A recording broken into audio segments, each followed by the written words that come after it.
debemos, cuanto menos, condenar enérgicamente la utilización de los mecanismos institucionales para el beneficio de las clases dominantes en una sociedad. Con más razón cuando son utilizados para romper la institucional misma de la que se vale. El derecho no es, como muchos creen, aséptico. Como operadores jurídicos debemos tener la madurez para comprenderlo y el sentido crítico para analizarlo. De lo contrario, nuestra profesión cada vez se alejará más de la justicia. Y cada vez más tendremos una sociedad opresivamente desigual y por consiguiente menos democrática. Condenamos profundamente el golpe institucional a la ahora expresidente de Brasil. Condenamos enérgicamente la ausencia absoluta de criterios por parte de nuestro presidente, quien en clara cobardía pretende que lo sucedido no es más que un mero ejercicio legal y con ello correcto. Como abogados antigueños no podemos estar ajenos a lo que sucede en nuestra realidad latinoamericana. Esto ha sido suscrito por colectivo de jóvenes abogados de Santiago del Estero y de esta forma, haciendo una lectura de este comunicado, la cual entendemos que es de autoría de este espacio, damos inicio a nuestra edición de hoy de Hablemos de Justicia. De las 9 de la noche estamos aquí en una nueva edición de Hablemos de Justicia. Quien les habla, Federico Medina. Aquí por Radio Universidad, la 92.9, estamos todo el equipo completo, el staff completo. ¿Qué tal, Eduardo? ¿Cómo te va? Buenas noches, Federico. Buenas noches, José Miguel. Que había una lucha de clases y que la clase burguesa, las clases predominantes, era la que tenía el manejo, sancionaba las leyes, ponía los jueces y el derecho era la herramienta para someter a la clase proletariada. Un instrumento formal. Entonces era un instrumento de dominación. Foucault decía que los hombres por naturaleza, sabes que Foucault un poco es del pesimismo, del negativismo, seguía mucho a Nietzsche, y decía que los hombres por naturaleza se odian, les cuesta, no tienen capacidad de diálogo, y el derecho en eso no aporta nada, sino que al contrario, aporta que quienes puedan manejar el derecho, muy parecida a la línea con Orwell, lo usen para aniquilar a su enemigo. Por eso... Es un poco también la línea que después fue el pensador alemán Gunther Jacobs en la década del 80, la teoría del derecho penal del enemigo tan conocida, ¿no es cierto?, porque estamos en la materia. Y bueno, el feminismo también lo usaba de la perspectiva patriarcal, que el derecho lo manejaban los hombres, las leyes eran para favorecer a los hombres, para seguir sometiendo y marcando la discriminación con las mujeres, y bueno, tiene mucho de cierto lo que de esta escuela, ¿no? Ese es el aporte que quería hacer sin entrar en la cuestión puntual. Bueno, no es el único tema, José, que más podemos conversar hoy. La verdad es que tenemos una agenda abierta. Estamos en una semana especial para nosotros quienes hemos elegido el camino del derecho. Se ha celebrado un nuevo día del abogado, hace un par de días, el lunes 29, en una semana que ha sido bastante especial. Comentabas aquí en off, antes de comenzar el programa, que tenemos en proceso, en gestión, una entrevista con un especialista en... Va a haber una charla la próxima semana. Ya vino acá, justamente cuando vino Ángela Ledesma, ¿se acuerdan ustedes? Incluso estuvo Eduardo con él. Vino en ese momento vino el profesor Rojas, ¿se acuerdan? Vino Ángela Ledesma y vino el que no vino acá a la radio, justamente el doctor Alejandro Verdaguer, que es juez civil y comercial allá en Buenos Aires, y que va a venir la próxima semana aquí a Santiago a disertar sobre las audiencias preliminares y la oralidad en el proceso civil. O sea, algo ya en su momento en una charla que tuvimos, estuvo presente Eduardo allí, también él expresó cómo en Buenos Aires él trabajaba con ese proyecto.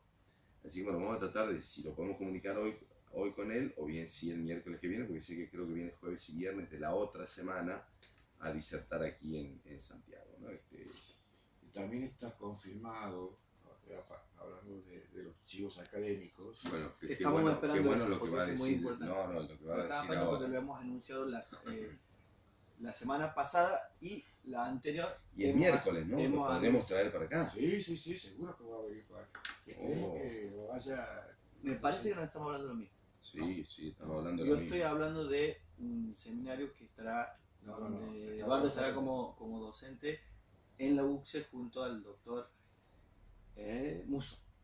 No, estamos hablando de otra cosa. En la UCI. No, ese es el curso. Es el curso que empezamos el viernes. Ese chivo también, por eso Estamos te pensé que este es hablando el lugar de para otro. un entrevistado que justo cuando ustedes quedaron el faltazo, vamos a decir, así que le tuvieron los dos y que le ayudó aquí todo Que la piloteó solo, vamos a Sí, decir. Pasó la factura al aire. el doctor Luis María Palma, que tan interesante entrevista fue sobre las nuevas modalidades de gestión para el mejoramiento Que hicimos una entrevista de desde aquí. justicia. Sí, muy buena entrevista. Bueno, pues se acuerda que al final nosotros dijimos, bueno, pasemos un cuarto intermedio para que lo tengamos aquí y se concreta, ¿no? La Escuela de Capacitación del Poder Judicial lo va a traer en merced a una solicitud que le hice, porque creo que en estos momentos en que hay que revisar muchas cosas del Poder Judicial, vos hablabas de una semana especial para el Poder Judicial, ha sido una triste semana especial, no voy a decir por qué, porque son los hechos de dominio público,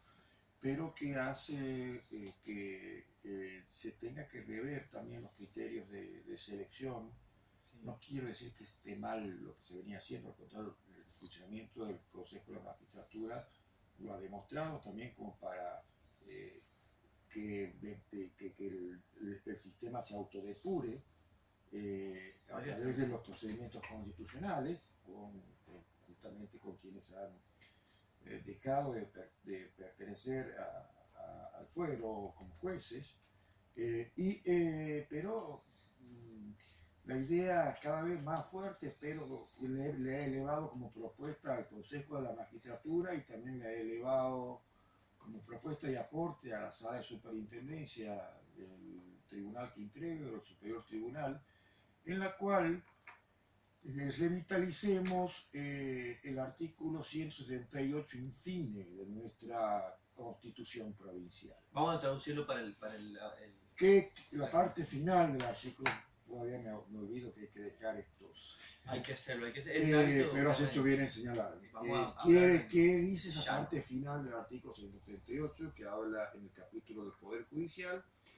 Que hay una obligación inexcusable, no hay excusas para decir no puedo, eso quiere decir obligación inexcusable, a los jueces para que tengan una capacitación continua.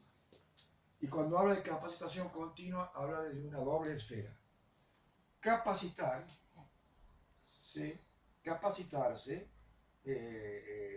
tratar de continuamente estar actualizándose a través de los cursos, de estudios, de estar al día del derecho, la mayor cantidad de áreas, de derechos humanos, con la jurisprudencia actual de la Corte Suprema, de la Superior Tribunal, de las Cortes internacionales de derechos humanos, y como ejemplo, ¿no? Y después de todas las modificaciones legislativas, y una vez capacitados también, volcar esa capacitación a sus pares y a los empleados del Poder Judicial.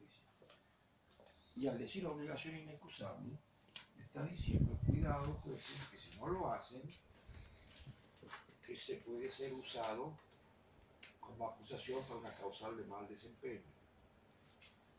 Entonces, creo que la preocupación mía viene porque he estado leyendo los fundamentos del Consejo de la Magistratura en todos estos casos que se han conocido, y en todos habla de desconocimiento inexcusable del derecho. Igual, capacitación inadecuada.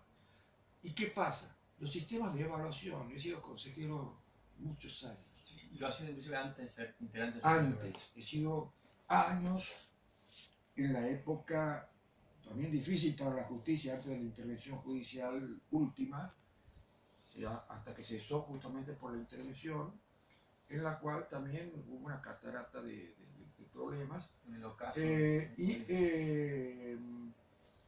qué pasaba?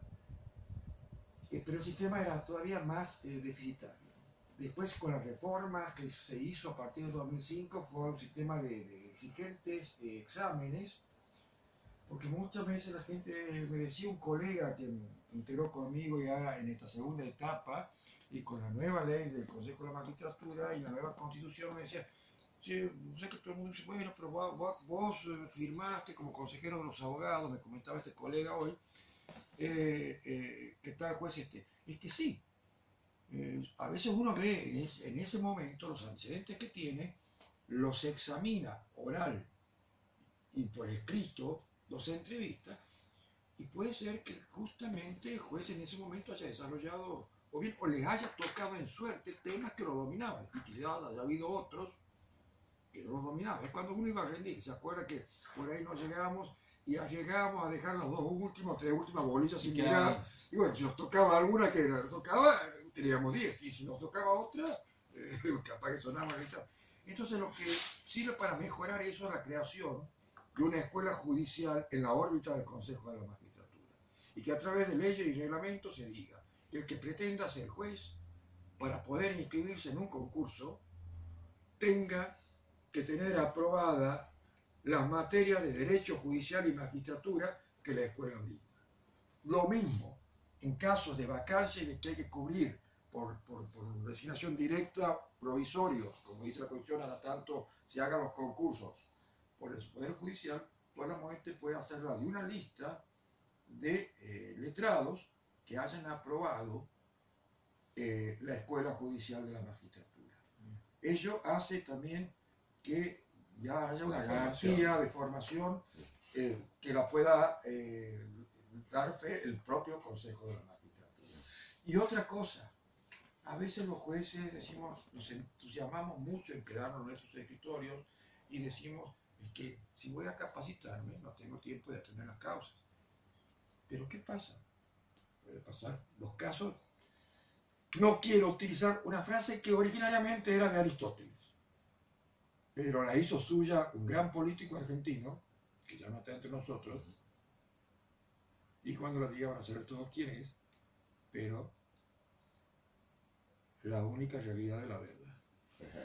Ya saben, pero la usábamos, era una frase de Aristóteles, el filósofo griego, que este político la usaba con su gran capacidad oratoria que tenía, y era cierto. Entonces, ¿por qué hablo de esto? Porque podemos quedarnos mal, pero si no nos capacitamos, sacaremos sentencias que sean malas y que pueda generar la causal inexcusable y por eso la Constitución exigía la capacitación obligatoria. Entonces también vamos a exigir un poco que la gente quiere un poco ver. Hoy sentía un programa muy visto, colega, de la mañana, de una radio muy vista, el problema es que hay 4 personas, que está el señor Yapur, lo conduce, y decía, yo quiero saber, yo quiero verificar qué está pasando, decía, y los panelistas, entonces, si cada uno de nosotros colgamos nuestro currículum en la página del Poder Judicial para cualquiera pueda verlos, y para que cualquiera pueda incluso hacernos un seguimiento de verlo hoy y después verlo dentro de 6 meses o un año y vea si hemos avanzado, ha crecido nuestro currículum, claro. Creo que también es una cosa que sirve de garantía. Son propuestas. Son propuestas. Y creo que es la modalidad del juez moderno, Eduardo. Y es el tema de que el sistema europeo. En Francia y España no se puede acceder a la magistratura si antes no se aprueba los exámenes de la escuela judicial.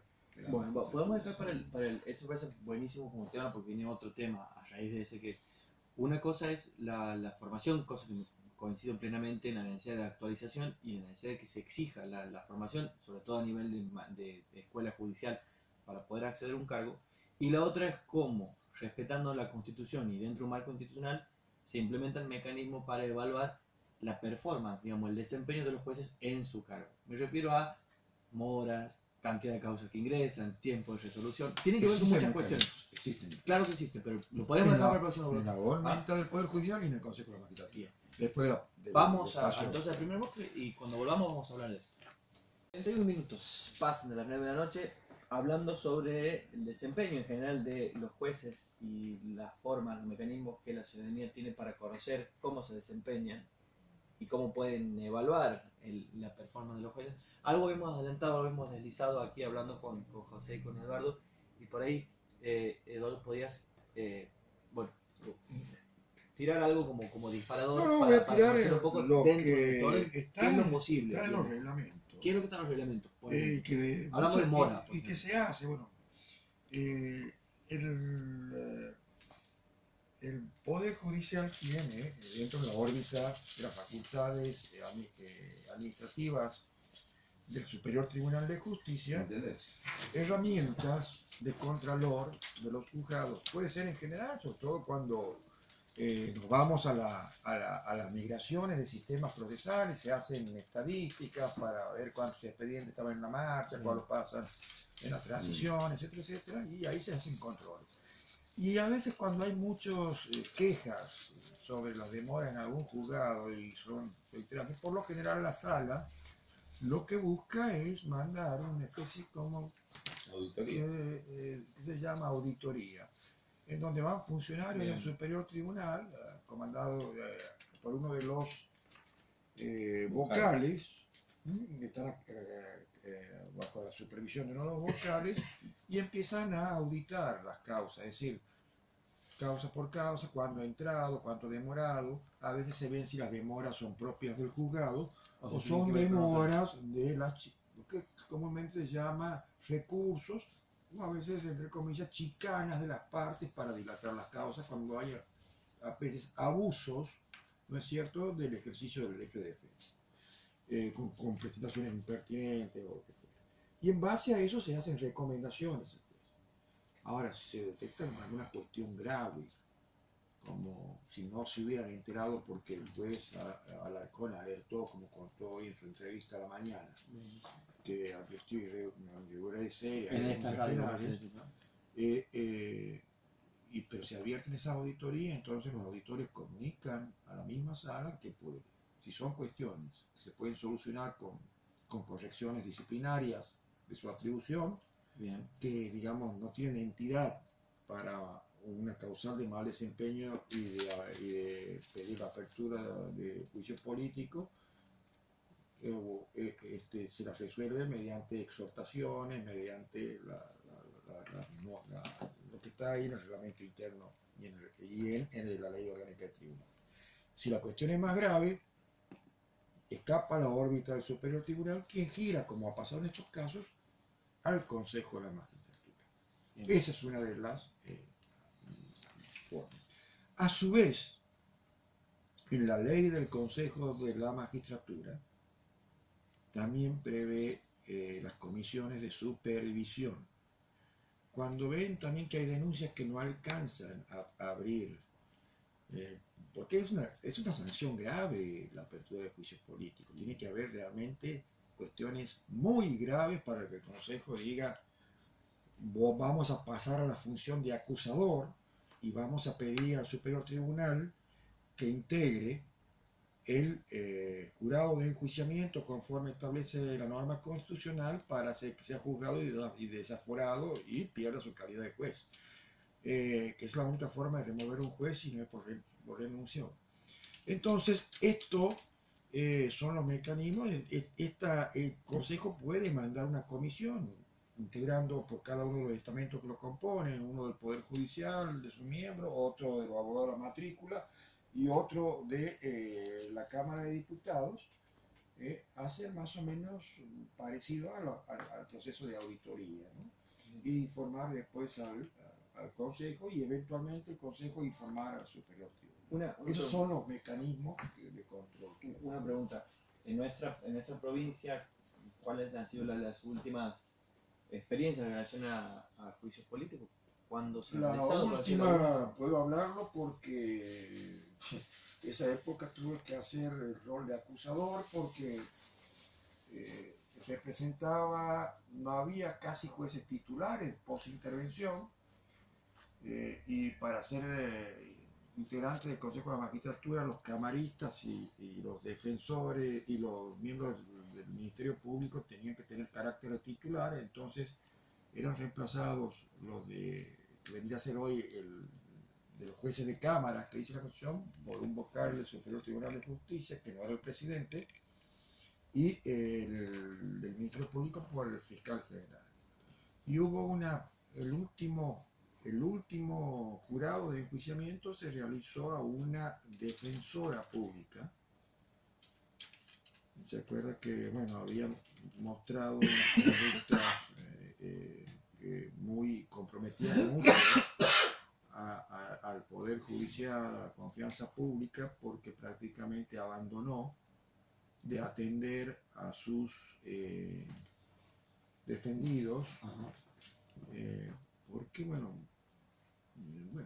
pues se había vinculado sentimentalmente con alguien que estaba dentro del penal y prácticamente se dedicaba nada más que a la defensa de esta persona, dejando de lado la defensa de... Eso fue lo que después falló el Tribunal de Enjuiciamiento. Ese fue el último, que creo que fue en el año 2006 o 2007, no recuerdo bien, ¿no? 2006, Ese es el último, la última vez que se construyó un jurado. Que fue por una defensora. Pero Sí, a de propósito. todos modos, el Consejo también dictó resoluciones de apertura, pero que también se anunciaron antes de ser notificados, varios casos, ¿no? Hubo varios jueces que se fueron, que ya estaba inminente su apertura a juicio y denunciaron, ¿no? ¿Costó reordenar, digamos, en ese 2005 todo lo que dejaba el Poder Judicial anterior a esta Es que etapa? no dejaba nada. No dejaba nada. Acuérdese Nada, del nada. Consami que cesaron todos los cargos. Claro. Incluso en un momento dado los únicos jueces que había éramos miembros del Superior Tribunal. Y de ahí se empezó a reconstruir. En cuanto a infraestructura estaba todo obsoleta. Por eso es interesante escucharlo al doctor Luis María Palma, quien nos dio la herramienta de gestión, ¿sabe? Que la desarrollamos aquí con el apoyo de los otros poderes del Estado, que si no hubiéramos tenido ese apoyo, no hubiéramos En ese avanzado momento tanto. intervino Palma en ese... Él nos dio la base de lo que es el programa Poder Judicial en Cambio.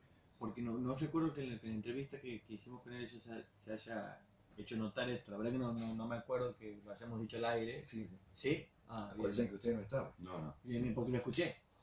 Sí. Sé que no estamos, pero lo escuché. Bueno, ahí lo conocí yo Lo escuché a al programa. Norma porque Vamos a decirlo aquí al aire. los miembros que andábamos en Buenos Aires andábamos bollando y buscando asesoramiento del Ministerio Y ahí de lo Justicia de la Nación, y ahí los conocimos, charlamos con él y él generosamente nos dijo: miren, este es un programa que se llama Una Justicia para el Cambio, era la tesis que había hecho. Son estudios que he hecho de cómo reconstruir la justicia a partir de la crisis que tuvo la Argentina en el 2002, 2001, cuando fue el que se vayan todos. Y bueno, elaboré esto. No, él es un consultor muy internacional en estos temas. Y nos dijo: mi único pago va a ser que lo desarrollen. Si lo logran desarrollar, voy a poder mostrar mi teoría en la práctica. Y la teoría en la práctica de su proyecto fue, bueno, nosotros la trajimos aquí, la adaptamos a lo que necesitábamos, y fue lo que después salió el programa Poder Judicial en Cambio, en el cual trabajamos con todos los poderes del Estado, con las universidades, con las asociaciones profesionales de abogados, de jueces, incluso con el gremio de empleados judiciales y algunas ONG que estaban interesadas en las cuestiones de justicia, y salió una herramienta que hasta el día de hoy sigue siendo una forma en que va tratando de mejorar las cosas. Y cuando me tocó ser presidente, alguien me preguntó si ya estábamos con los avances hechos, estaba por concluir el programa, y yo le contesté, incluso en las palabras de presentación del año 2012, 2013, cuando hago la revisión de cuentas de mi gestión, se dicta y está a disposición en la Biblioteca del Poder Judicial, y fue publicitada por la página web. digo justamente esto, que es un proceso que tuvo comienzo, pero no tiene que tener fin, Claro. porque todos los días aparecen nuevos desafíos para el Poder Un final Judicial. abierto, ¿no? Reformas Permanente. legislativas, la sociedad cambia, aparecen nuevos modos de conductas, aparecen nuevas tecnologías que generan relaciones jurídicas, bueno, en fin, y aumenta la población, aumenta la demografía que hace que tengamos que echar mano a nuevos organismos, cosas que también con solo el Poder Judicial no es una política de Estado que si no cuenta con la invalorable colaboración del Poder Ejecutivo y el Poder Legislativo sería impensable. ¿De quién depende el tema de de completar la cuestión del proceso penal, digamos, en cambio, en el resto de las ciudades? Bueno, de de la autoridad de aplicación, pero es un tema que no quiero hablar. para largo. Pregúntele. Vamos a hacer Perfecto. en este momento una pausa. ¿Sabe por qué? Porque lo que quieran conocer mi posición, entren a la página del Poder Judicial y busquen voto en disidencia, autoayuda, caso Nocetti. Está disponible. Ahí está. Bien. Ahí está perfecto. 43 minutos pasan. Vamos a decir que Walter Saavedra nos acompaña aquí en la operación técnica como todos los miércoles y Álvaro Rodríguez Montesino es la cuarta pata de este equipo que siempre está llevando a la web, llevando al YouTube cada una de las instancias de los momentos de lo que no se ve de aquí de Hablemos de Justicia que tenemos el gusto de hacer por radio. Se va a venir muy pronto el libro de Hablemos de Justicia, ¿no? Es un tema, Eduardo. eso es casi un preanuncio, no queremos un decir nada, preanuncio. pero en algún momento vamos a hacer ese libro. Un gran filósofo y académico decía: escribe o perece. Ah, bien. Vamos a tener que... Hay que escribir sobre, y además escribir y volcar en un libro toda esta recopilación de entrevistas y de opiniones y de polémicas y de todo lo que se ha ido generando. Y las a través de la experiencias justicia. nuestras, para También, hacerlo, por las supuesto. ideas vueltas, las opciones. El debate construye, El debate. y expresar las ideas enriquece. Quien se siente verdaderamente demócrata no tiene que tener miedo al debate democrático. Bien, así vamos. Entonces, a la última pausa, aquí en Hablemos de Justicia. Lo que... Estamos con un temita que también lo vamos a seguir hablando ahora con Eduardo, pero también queremos recordarle que todos los miércoles estamos de 21 a 22 en vivo y el programa se repite los sábados de 13 a 14 horas, Eduardo. Es bueno que la gente lo sepa. Estamos planeando el libro también de Hablemos de Justicia y te quiero hacer una pregunta, porque estuvimos hace poco en un congreso que la Universidad Austral hace todos los años para los jueces y tenemos la oportunidad de ir. Y de un tema porque estuve leyendo el otro día un libro que trajimos y el solo nombre de un gran doctrinario, de un gran constitucionalista ya que esté en una vereda, y creo que es la misma vereda que tanto vos y yo estamos, me da a pensar en un tema tan difícil y que tuvo que ver con justamente el principal ítem que tuvo el Congreso, ¿no? Que se habló sobre la credibilidad de la justicia y sobre la responsabilidad de los jueces. Era justo, parece, lo que venía a pasar el campo, pero bueno. Digo esto porque, a ver, ¿puede un juez ser sojuzgado por el contenido de su sentencia? También puede cometer delitos. Yo lo comparaba con el periodismo, y me iba a Kimmel, y esto, y Vidal Campos está totalmente en contra, ¿no? Lo que yo leí, Bueno, no estaba muy de acuerdo. Restrictivamente, José Miguel, no es la regla, es la excepción excepcionalísima. Cuando ese contenido de la sentencia es producto de otras conductas, de otras motivaciones, de otros comportamientos, o cuando se hace presumir que hay otro móvil detrás de ese contenido, sí. Y de ahí viene lo que se llama desconocimiento inexcusable. Desconocimiento inexcusable, ¿por qué le llama así la Constitución a ese tipo esa especie de un género que es el mal desempeño? Es porque No puede alguien que ha estudiado derecho,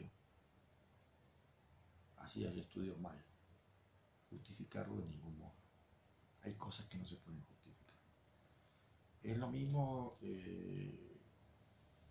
que yo te vea hacer una acción y vos me digas que no la has hecho y me des mil razones, para mí no lo vas a justificar porque te he visto, Claro. he tenido te he percibido directamente la acción. Más o menos para eso, para que la gente entienda. Es inexcusable, no, lo que me digas no justifica lo que has hecho. Totalmente. Ahora, en un Y hay daño, ¿no? Sí, sí. Hay daño grave y que haya habido exactamente un grave daño y que sea justamente un nexo con el hecho. Ahora, en un Código Civil y Comercial actual... Por eso es lo que tiene el Estado de Derecho.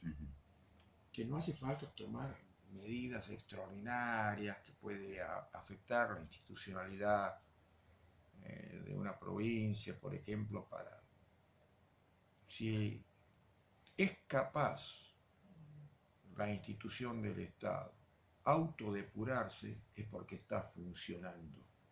Por eso está en la Constitución los mecanismos. Mucha gente, sabes que yo considero que un juez tiene que percibir lo que es el sentir del medio sobre el que falla. A veces yo utilizo como canal las redes sociales para publicar las actividades. Hay una obligación de los funcionarios públicos de transparentar sus actos, de dar a conocer al pueblo, porque no te olvides que nosotros los jueces, dice el artículo 177, y te hablo desde la Constitución, solamente desde la Constitución, que el poder de impartir justicia lo tiene el pueblo, no los jueces, individualmente. Y lo ejerce porque tenemos un sistema representativo de gobierno, una democracia representativa, es decir, no hay democracia directa, a través de los jueces que son independientes y solamente sometidos al imperio de la ley. Eso dice el artículo 77. Y después nos imponen como mandatarios, porque somos mandatarios, como todos los que vos lo escuchas a la actual gobernadora, vos lo escuchas a los diputados provinciales, a los diputados y senadores nacionales, ellos dicen siempre, nosotros somos los servidores públicos, los jueces también. Totalmente. Nada más que cada uno en su ámbito de competencia que establece la Constitución. Si alguien cree que donde estamos Ahora, sirve... si los mecanismos sirven de autodepuración, entonces es bueno superar las crisis desde esa perspectiva. Lo feo es cuando existen los mecanismos y no se usan. Ningún poder judicial, no hay poder judicial que no tenga un momento de crisis. Aquí se ha dado porque ha habido una concurrencia en tiempo de varios. Otras veces se va dando escalonadamente, pero en la historia argentina hace. Y creo que esto lo que implica es que hay que mejorar, hay que revalorizar las conductas éticas en los funcionarios públicos, y a veces también la ética se estudia. A mí se me ha enseñado siempre que el derecho es incompleto, porque exige mínimos. La ley te exige mínimos a vos. Vos puedes hacer todo lo que quieras menos esto, por lo general. En cambio, la ética es de máxima. Es excelencia. No hay límites. Es excelencia. No se conforma con mínimos como el derecho. Por eso, muchas conductas pueden ser no reprochables desde el derecho, más sí desde la ética. Más sí desde la ética, y a alguien que tiene una misión como la judicatura le puede costar un reproche ético que puede también abrirle un juicio de enjuiciamiento. Eso a veces también creo que es materia de capacitarse y conocernos bien. porque el solo título de abogado no alcanza para el ejercicio de la magistratura. No porque haya que estudiar más, un abogado puede saber más que el juez, sino que debe respetar esos estándares que nos exige la Constitución, que es la que hemos jurado respetar al asumir el cargo y la que se nos hace impuesto defender, más que las leyes. Totalmente. Porque la Constitución, a diferencia de las leyes, no tiene solamente reglas, tiene principios y valores. Y esos principios y valores son extremadamente morales y éticos. Y que así no lo entienda, no pase por una situación tan fea y bueno, ¿Y cómo se sea juzgan los honesto valores? y se dé vuelta y se vaya a su casa. ¿Cómo se juzgan los valores? Ahí está. Los valores se juzgan a través de estándares, a través de acciones que la ética impone. El otro día hablábamos de práctico, del conocimiento y el saber práctico, a diferencia del teórico, y que dentro puedes encontrar, vamos a apurarnos porque si no nos van a correr, un saber pragmático que le interese, hay que lograr la finalidad, no importa el medio, y hay otro que es ético. Maquiavélico, lo primero. El primero, no importa el medio, Sí. sino lograr el fin. El fin justifica los medios. Eso hacía Nicolás Maquiavelo. Y hay otro que te dice, logremos el fin, pero por el camino correcto.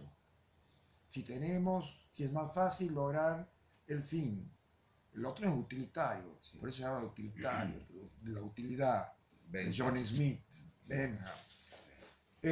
El otro te dice, no, si el camino es malo, no, aunque logres el fin más rápido, no, Exactamente. seguí el más largo, el más sacrificado, pero por el correcto, por el bueno.